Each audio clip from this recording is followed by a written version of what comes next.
Et salut à tous, c'est à nouveau Superfab pour un nouveau question-réponse. Soyons fous, parce qu'il y a eu pas mal de questions, mine de rien, et des choses assez intéressantes.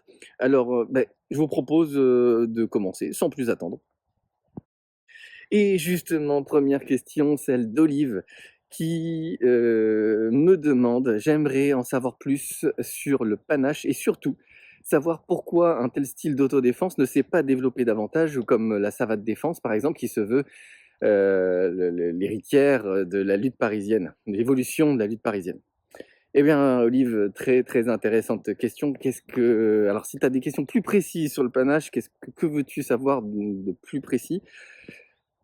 Je suis demandeur. N'hésite pas à poser tes questions en commentaire, et je vais essayer d'y répondre le plus que je peux, avec ma propre compréhension, on va dire. Alors le panache, c'est une discipline qui a été d'autodéfense effectivement, qui a été, inventée par monsieur Roger Lafont. C'est son invention, ça c'est clair, c'est très, très clair, mais c'est pas une invention qui se base sur, c'est pas une lubie. C'est pas une lubie, ça se base sur une vraie pratique et quelque part une transmission quelque part quand même, et je vais essayer d'être clair. Alors déjà, le panache, c'est une synthèse, d'accord? Ça, j'avais fait une vidéo là-dessus, un placeau-mètre, dans laquelle Monsieur Lafont explique lui-même dans ce texte qu'est-ce que le panache. Le panache, déjà, c'est une synthèse de sport de combat, c'est-à-dire c'est une synthèse notamment de la boxe française et de l'escrime. Et en fait, c'est une escrime des mains et des pieds, qui inclut également des tas de techniques comme des torsions par exemple, donc des clés par exemple, hein, des clés de doigts, des clés de poignet, etc. Il y a quelques déséquilibres également. Euh, mais c'est donc voilà, c'est une escrime des mains et des pieds qui se fait davantage au corps à corps que la savate en fait. C'est-à-dire que, en fait, la savate, c'est une technique pour vous faire comprendre ça, il va falloir que je vous explique ce que c'est que la savate. Finalement, c'est l'art de tenir son adversaire à distance. Et quand je ne peux plus le tenir à distance, eh bien, on a le panache qui nous permet de nous rapprocher et de frapper à une distance qui est plus courte. Quand on frappe du tranchant de la main, par exemple, oui, la distance est beaucoup plus courte que lorsqu'on fait un direct du bras avant à quelqu'un. Ça, par exemple, c'est l'exemple type. Dans le panache, on est beaucoup plus de face, et en savate, on est beaucoup plus effacé. Le corps est beaucoup plus effacé, plutôt de trois quarts, et un petit peu de profil, on va dire, par rapport à son adversaire, ce qui nous permet de faire des coups de pied de profil, comme le chassé, par exemple, comme le coup de pied de flanc, toutes ces techniques-là, les coups de pied figure également, qui se font justement en donnant de la hanche, en fait, pour pouvoir étendre le mouvement, le développer davantage, et donc avoir une distance qui est beaucoup plus importante en fait avec son adversaire. Donc ça, c'est la première des choses. Et donc le panache, en fait, désolé, mine de rien, vous voyez, il y a des scooters aussi dans cette forêt, surprenant, hein. Et donc le panache, on en trouve une trace avant, évidemment, avant Roger Lafont, notamment dans le corps à corps militaire. Alors pourquoi je vous parle de ça? Parce qu'en fait, dans le corps à corps militaire, dans les règlements qu'on a, notamment la notice sur le corps à corps de 1917, mais pas seulement, les règlements postérieurs également, eh bien on se rend compte que les mouvements sont proches de ceux du panache de Monsieur Lafont, et surtout la conception. Je m'explique. La méthode Lafont, faire du panache, c'est l'aboutissement. C'est-à-dire, faire du panache, c'est le but de la méthode Lafont, c'est de panacher tous les exercices de la méthode Lafont. C'est-à-dire d'être capable de s'adapter à n'importe quelle situation. Il y a des situations dans lesquelles c'est la savate qui va m'être utile. D'autres situations dans lesquelles eh bien, ça va être la canne, etc. etc. Et donc le panache, et le parapluie aussi, puisque c'est un équivalent armé du panache finalement, eh bien, c'est une synthèse des sports de combat qui sont pratiqués pendant la séance, à savoir la savate et la canne, principalement. Et donc, on ne peut pas pratiquer du panache si on n'a pas pratiqué la séance qui est à base de culture physique, de savate et de canne. C'est pas possible. On ne peut pas pratiquer le panache. Ou alors, on va le pratiquer. Évidemment, on peut toujours faire une séance sans utiliser la méthodologie Lafont. Mais justement, on va perdre toute la compréhension, toute la qualité de mouvement, tous les principes en fait, que recèle la méthode Lafon, qui est une méthode vraiment extraordinaire et que je réutilise évidemment, différemment, enfin, oui, à travers ma propre méthode. Et donc c'est une synthèse. Or, le combat, militaire, le corps à corps militaire est lui aussi une synthèse. La synthèse, c'est quelque chose de typiquement militaire, en fait. Et quand on regarde les règlements, on voit très bien que le corps à corps militaire n'est pas une discipline en soi, en fait, pas vraiment. La discipline en elle-même, ce sont les exercices. Donc les militaires, qu'est-ce qu'ils faisaient? Ils s'entraînaient à la boxe, ils s'entraînaient à la lutte, et cetera, et cetera. Et dans un but de combat, de champ de bataille, eh bien, effectivement, il faisait une synthèse de tout ça, dans l'expression la plus pure du combat, en fait. Donc, avec un état d'esprit qui est très, très, très bien détaillé dans les règlements, sur l'agressivité à avoir quand on est attaqué, sur, voilà, sur la volonté aussi de ne pas se faire terrasser. Donc il y a toute une conception là-dessus, qui est très intéressante à fouiller, à aller chercher dans ces règlements et que je m'approprie, moi, dans ma propre méthode, qui repose donc sur la méthode Lafon, bien évidemment, sur la méthodologie de monsieur Lafon qui est absolument géniale et qui permet vraiment de faire évoluer l'élève dans le respect de sa santé, et dans le respect des autres aussi, ça c'est très important. Mais je me l'approprie en utilisant mes propres recherches également.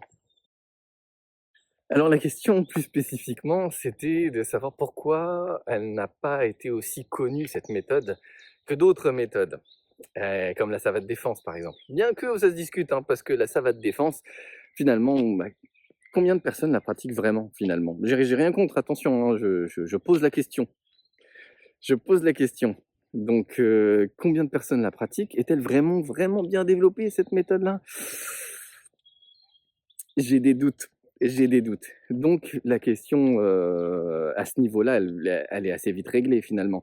Mais par contre, ce qui est intéressant de voir, c'est que, c'est l'historique de la méthode Lafon et aussi par rapport au caractère de ses fondateurs. C'est-à-dire ses fondateurs, c'est qui? C'est Roger et Jean Lafon.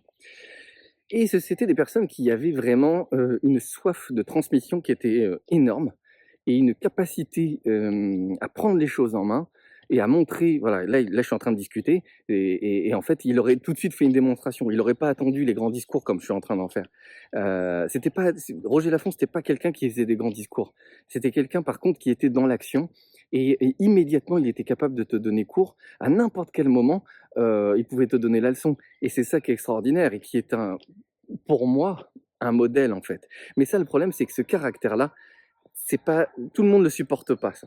Tout le monde le supporte pas et effectivement, je pense que ça a joué dans l'évolution de la méthode Lafon forcément parce que surtout dans le cadre fédéral, j'entends, hein. Dans le cadre fédéral, il y a des gens qui n'appréciaient pas Roger Lafon et inversement, hein, on va pas se mentir, hein, faut pas non plus, voilà.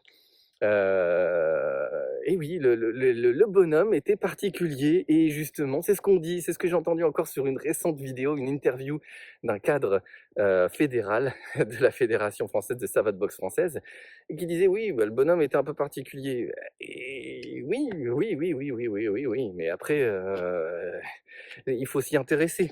Voilà, il faut s'y intéresser. C'est pas le tout de dire, que le bonhomme est particulier. Il faut s'intéresser au personnage. Pourquoi il est comme ça? Pourquoi parce que faut pas oublier que monsieur Lafont, il est fils de maître d'armes, petit-fils de maître d'armes et qu'il a été formé à l'École supérieure d'éducation physique de Joinville. Donc on parle de l'armée de terre, on parle d'un maître d'armes militaire. Comme disait monsieur Lafont, je vais le paraphraser, non, je vais carrément le citer: «À Joinville, on formait pas des rigolos».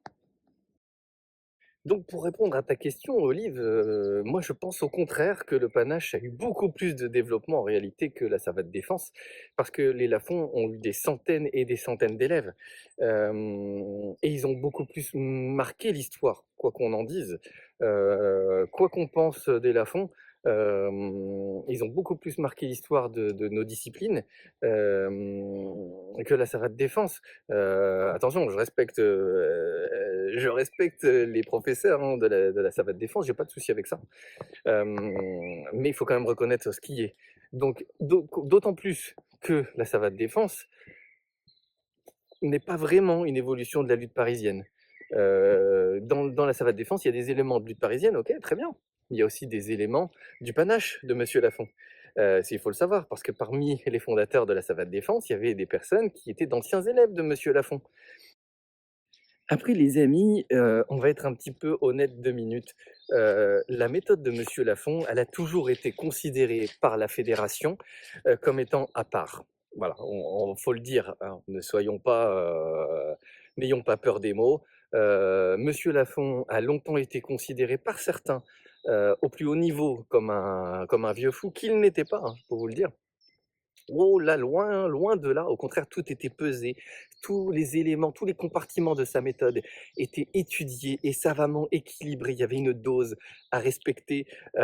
C'est formidable, c'est fantastique. Un tel degré de précision, c'est de l'ingénierie. Pour moi, c'est de l'horlogerie de haute précision.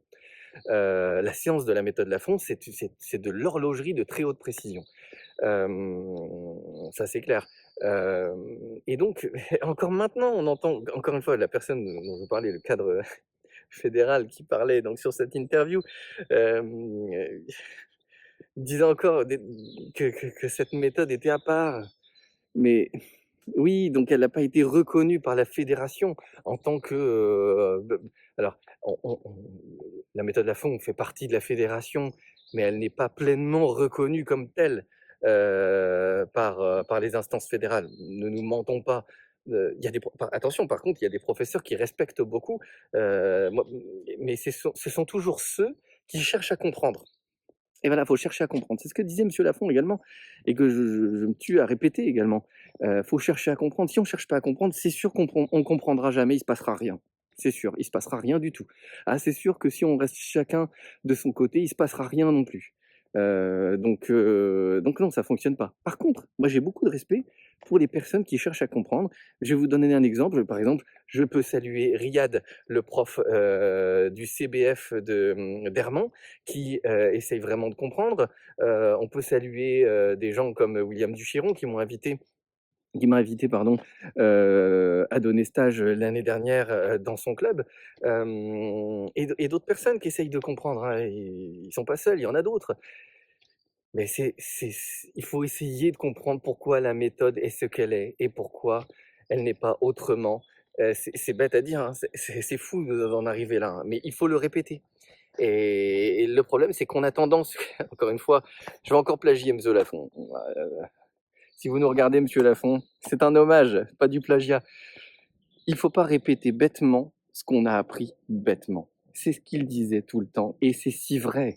C'est si vrai. Il faut chercher à comprendre les mécanismes d'une méthode, chercher à comprendre le mouvement précisément, à combien de degrés. Parce que chez monsieur Lafont, c'était comme ça et chez moi, c'est pareil. Le pied, s'il a 1 degré plus à l'intérieur, ça change tout, en fait.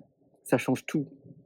Donc, ça change tout le mouvement, ça change la tactique également si ça change le mouvement. Donc voilà, donc je ne peux qu'encourager les gens à venir.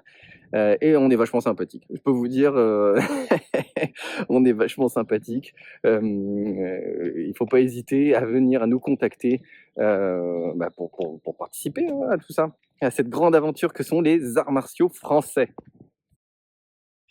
Et autre question de Sébastien Michel cette fois. Je te remercie d'avoir posé cette question.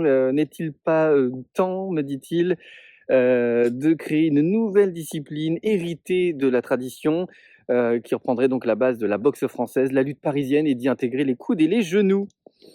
Eh bien Sébastien, tu crois pas si bien dire. Parce que si je vous parle de mes stages, c'est qu'il y a une raison aussi. C'est que je suis au fur et à mesure en train de monter ma propre méthode, bien évidemment, la méthode Superfab, qui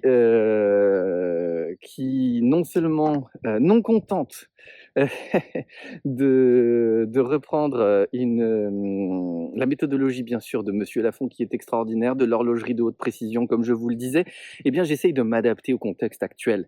Parce que c'est ce qu'ils ont tous fait les maîtres. Voilà, c'est ce qu'ils ont tous fait. Monsieur Lafont, s'est adapté aussi au contexte de son époque avec l'arrivée massive des arts martiaux asiatiques et notamment japonais. Et nous, aujourd'hui, qu'est-ce qu'on a? On a le MMA. Bien sûr, on a le MMA qui a énormément de succès. Et moi, j'essaye de me baser sur, donc cette, alors c'est pas un nouveau sport parce qu'on le connaît depuis longtemps, hein. Je suis le MMA depuis bien longtemps, bien avant que ça s'appelle MMA d'ailleurs, quand c'était encore le combat libre ou le free fight, grande époque, les premiers UFC et cetera et cetera. Et ce qui m'intéresse moi, c'est de m'adapter parce que je sais que la population, le public change, la vision du public change. Et donc, qu'est-ce que je fais? Eh bien justement, c'est exactement ce que tu dis Sébastien, je crée une discipline. Alors évidemment, je n'invente rien, je ne fais que faire ma propre recette. Et oui, c'est de la cuisine, c'est de la cuisine et je vous le dis. Et donc dans cette, alors c'est pas une nouvelle discipline en fait en réalité, hein, je ne fais que faire en fait je ne fais que reprendre la recette de Monsieur Lafon, qui est un panaché de combat français. Donc le but, c'est de tout panacher, de tout fusionner, c'est le but, in fine, c'est le but. Sauf que moi, je m'en sers non seulement, dans un but qui peut être, d'autodéfense dans la rue, ça peut être utilisé par des militaires également, grâce à mes nombreuses recherches, ou des forces de l'ordre, mais ça peut aussi, être utilisé dans un cadre, alors là je sais que c'est plus difficile à appliquer, mais on peut le faire, dans un cadre sportif. Et justement mon but à moi, c'est de pouvoir montrer, qu'on peut utiliser cette méthode. En fait, c'est de pouvoir montrer la force des arts martiaux français, aujourd'hui, dans un contexte, pardon, sportif, mais dans lesquels on ne se limiterait pas aux techniques de la savate, par exemple. Vous voyez? Pas seulement les poings, les pieds. Il faut qu'on puisse utiliser les genoux, les coudes, qu'on puisse utiliser les prises de jambes, les prises de corps de manière générale, des techniques de lutte. Il faut qu'on puisse tout utiliser. Et donc moi, mon travail aujourd'hui, et de plus en plus je vais vers cela, c'est pour ça que dans mes stages maintenant, il y a on étudie pardon, les prises de jambes, mais on étudie aussi des techniques de lutte parisienne que je fusionne en fait avec des techniques de panache élémentaires, les techniques de panache de Monsieur Lafon, donc notamment avec l'usage des coudes, parce qu'il y a un usage très particulier des coudes et de la main, en fait, la main ouverte. Et c'est, à mon avis, c'est une voie aujourd'hui, c'est la mienne en tout cas, de l'adapter à un contexte entre guillemets de combat sportif. Ce qui est normalement, ce que Monsieur Lafon m'a interdit, je vais être honnête avec vous, il m'a dit: «Tu ne joues pas avec le panache, faut pas jouer avec». Il a raison. Le panache, c'est quand même des techniques de défense qui peuvent être, dangereuses à pratiquer. On fait pas ça en assaut. Voilà, on fait pas ça en assaut. Ce sont en fait des techniques interdites dans la savate. Ce sont que des techniques interdites. Les coups de tranchant, les coups sur les articulations, etc., etc. Et là, tout mon travail à moi, c'est de l'adapter à un contexte sportif, parce que le but, c'est pas de mutiler mon partenaire, bien évidemment. Vous imaginez bien, voilà, mais de montrer à d'autres disciplines, si je suis amené à tirer contre des boxeurs de boxe thaï, par exemple, de kickboxing ou autre, que sais-je encore, eh bien, il faut que je puisse montrer l'intégralité de la méthode et pourquoi c'est si efficace. Et donc, pour conclure, eh bien, ce que tu me demandes, Sébastien, existe déjà, puisque c'est en cours de création, il faut des mois, voire des années pour créer une méthode, bien évidemment. Il faut réfléchir, il faut expérimenter, c'est ce que je fais dans mes stages, j'expérimente, je vois, ok. Je ne fais que déconstruire et reconstruire la méthode systématiquement pour voir quelle est l'alchimie, la bonne dose à avoir, la bonne dose de mouvement. Est-ce que telle technique, je peux l'intégrer ou pas? Je vois la réaction des élèves parce que parmi mes élèves, il y a des gens qui sont expérimentés. On a des professeurs de grappling, on a des gens qui ont fait du jiu-jitsu pendant 20 ans, des gens qui ont fait du karaté pendant 20 ans, des anciens rugbyman. Donc, vous voyez, c'est pas du tout anodin. Des gens dont la profession peut être également dans le domaine de la sécurité. Donc, ce sont des gens qui sont expérimentés. Donc, moi, leur réaction m'aide beaucoup à élaborer en fait cette nouvelle méthode, si je peux dire, si je puis me permettre. Donc voilà. Et donc, finalement, vous voyez, c'est ce que je vous disais, il y a plusieurs compartiments traditionnellement dans les arts martiaux français, on retrouve cette structure du combat, d'une sorte de jeu libre. Voilà, il y a un jeu libre, qui est adapté pour, par exemple pour le duel, mais aussi pour le champ de bataille et cetera et cetera. Il y a un jeu libre et puis il y a un jeu d'apprentissage. Il y a un jeu d'apprentissage, par exemple, l'exemple type, c'est le fleuret. il y a le fleuret, la savate aussi, c'est un jeu d'apprentissage au sein de la méthode Lafon. La canne, c'est un jeu d'apprentissage. La lutte française, c'est un jeu d'apprentissage. Vous voyez, toutes ces techniques-là, ce sont des exercices. Comme des exercices de gymnastique, on disait ça au 19e siècle, et même encore au début du 20e siècle. Des exercices de gymnastique. Aujourd'hui, on parlerait plus de sport, mais dans la vraie terminologie à la française, on parle plus de gymnastique. Des exercices d'entretien, bien évidemment, et puis aussi des exercices pour comprendre les principes, pour étudier les principes des arts martiaux français. Et c'est après qu'on peut effectivement faire un jeu libre, et c'est ce qui m'intéresse là, c'est effectivement de jouer avec la limite entre les deux. Ce qui est conventionnel, donc l'exercice d'étude c'est conventionnel, il est codifié pour pas se blesser, c'est normal. Et le jeu libre, lui, au contraire, ce sont des coups interdits en assaut, parce que ça peut blesser, gravement, voilà. Donc moi, tout mon jeu, c'est de créer une sorte, si je puis dire, une sorte de monstruosité. Quelque chose qui normalement n'est pas possible, mais que j'adapte, en fait, au contexte d'aujourd'hui, en fait. Voilà, je l'adapte au contexte d'aujourd'hui. Donc une sorte de combat libre, en fait, une sorte de MMA à la française, si vous préférez. Voilà, si vous préférez, c'est ça. C'est un MMA à la française, et une monstruosité un peu, vous voyez, ce monstre du Moyen Âge français, le basilicoque ou la cocatrix, donc moitié coq, moitié serpent. Vous voyez ce coq magnifique qui est empanaché et qui représente typiquement la France. C'est pas pour rien qu'on l'utilise dans nos symboles nationaux, hein. Il représente la France. C'est quelque chose de très visible, c'est la vitrine un petit peu, vous voyez. Et puis le serpent, c'est la ruse, c'est un animal qu'on n'entend pas venir, qu'on ne voit pas venir non plus. Il incarne beaucoup plus ce qui est interdit, en fait, l'interdit par excellence. Et donc, bah, finalement, la réunion de ces deux animaux, qu'est-ce que c'est? C'est le basilic ou le basilicoque ou la cocatrix. Et donc c'est un petit peu cette monstruosité, quelque part, que j'essaye de créer aujourd'hui. Évidemment, c'est avec beaucoup d'autodérision que je dis tout ça, bien évidemment.